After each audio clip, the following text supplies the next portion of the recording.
Does what we see correspond to what's really out there? Or does our brain construct its own version of reality, one that does not always match up with the physical universe?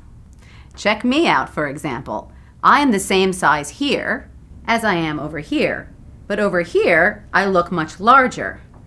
No, it's not a cheap video trick, it's a trick on your brain. Here's what you're seeing.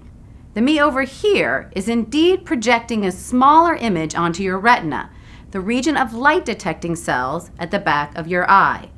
All else being equal, smaller images mean smaller things.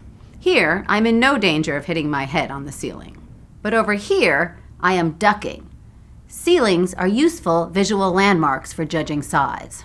Of course, you're making these size estimates based on the assumption that this room is ordinary and box-shaped. You assume the back wall is perpendicular to the line of sight, so the two versions of me are the same distance away. You're also assuming that the floor and ceiling are level and parallel. But as you probably guessed, this isn't the case, and the room isn't box-shaped at all. It's trapezoidal.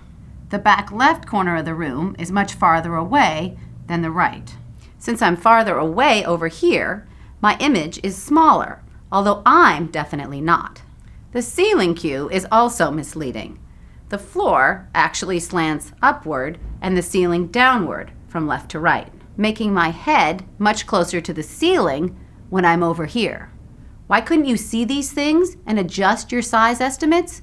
The room's features have been cleverly distorted to be consistent with a rectangular shape. The checkerboard pattern on the floor gets finer grained toward the right, so that the same number of pattern elements fit in a shorter distance. The windows are resized and shaped to match the trapezoidal back wall. Your narrow angle of view from the front of the room blocks the cues that would reveal the room's true shape. And of course, we easily believe in a box shape because that's the shape rooms normally are. This clever setup is called the Ames illusion. American ophthalmologist Adelbert Ames Jr. devised it in 1934 and built a physical example the following year. For Scientific American's Instant Egghead, I'm Ingrid Wickelgren.